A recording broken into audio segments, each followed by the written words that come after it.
পরিচালনায় আমাদের প্রধান আছে, আমাদের সবাই এখানে উপস্থিত আছে। আমাদের ধুতুরদা প্রধান আছে, এখানে নেই অবত, ওনারা সবাইকে ভালোবাসি, ওনাদের নেতৃত্বে আমরা জয়েন করেছি।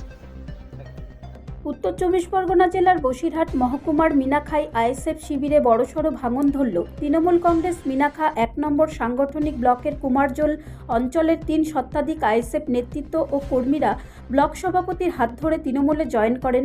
মিনাখা ব্লক 1 নম্বর ব্লকের অন্তর্গত কুমারজোল অঞ্চলের থেকে আইএসএফ নেতৃত্ব ও কর্মীরা তৃণমূলে জয়েন করেন। মিনাখা ব্লক 1 নম্বর ব্লক সভাপতি সাইফুদ্দিন মোল্লার হাত ধরে আইএসএফ থেকে তৃণমূলে জয়েন করেন 3 শতাধিক আইএসএফ কর্মীরা।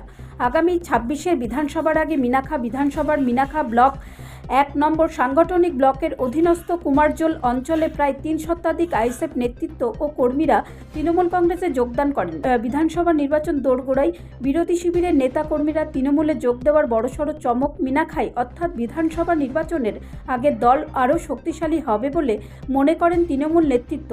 মিনাখা বিধানসভায় ভোটের আগেই আইএসএফ ছেড়ে তৃণমূলের যোগদান করল 300-রও অধিক আইএসএফ কর্মী সমর্থক। তারা সকলেই রাজ্য সরকার তথা রাজ্যের মুখ্যমন্ত্রী মমতা বন্দ্যোপাধ্যায়ের উন্নয়নে সামিল হতেই আইএসএফ দল ত্যাগ করে তৃণমূলে যোগ দিয়েছেন বলে জানিয়েছেন।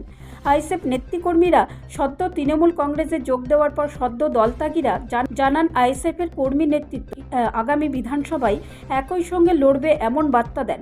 মিনাখা ব্লক 1 নম্বর সভাপতি সাইফুদ্দিন মোল্লা বলেন, আমরা সকলেই একই সঙ্গে কাঁধে কাঁধ মিলিয়ে 26-এ বিধানসভা ভোট করব। না, অ্যাকচুয়ালি আপনারা যেটা দেখেছেন এই জয়েন করাটা আজকে প্রথম নয়, কারণ আজকে এর আগেও আপনারা দেখেছেন সন্দেশখালী যেগুলো মিটিং হয়েছে প্রত্যেকটা মিটিংয়ে বিজেপি থেকে সব জয়েন করেছে। এবং সর্বোপরি আমাদের মিনাখায় যে সমস্ত আইএসএফ যে সমস্ত বন্ধুরা যারা আজকে আপনারা যাদেরকে দেখছেন, তারা দেখেছে দিদির উন্নয়ন দেখেছে, দিদির কর্মপন্থা দেখেছে, দিদির সহজ সরল জীবনযাত্রা দেখেছে, দিদির মানুষের প্রতি যে ভালোবাসা সেটা দেখেছে। আজকের শুধু তাই নয়, সঙ্গে তারা প্রত্যেকটা রাস্তার ঘাট থেকে শুরু করে প্রত্যেকটা উন্নয়ন তারা চোখের সামনে দেখতে পাচ্ছে। এবং তাদেরকে একসময় ভুল বুঝিয়ে বা যে কোনো কারণেই হোক তারা আমাদের দলেরই একসময় কর্মী ছিলেন, তারা কোনো কারণে কারোর প্ররোচনা হোক বা ভুল বুঝে হোক আমাদের দলের বাইরে ছিলেন। তারা আমরা সবাই আমাদের প্রায় 400 থেকে 500 জন আজকে দেখছেন, তারা আমাদের দলে সব জয়েন করেছেন। এবং এখানে আমাদের আইএসএফের সমস্ত কিছু ব্লক কমিটি, কিছু রাজ্য কমিটি, কিছু অঞ্চল কমিটির লোক থেকে শুরু করে কিছু বুথ কমিটি থেকে শুরু করে তারা আজকে প্রত্যেকে এখানে জয়েন করেছেন।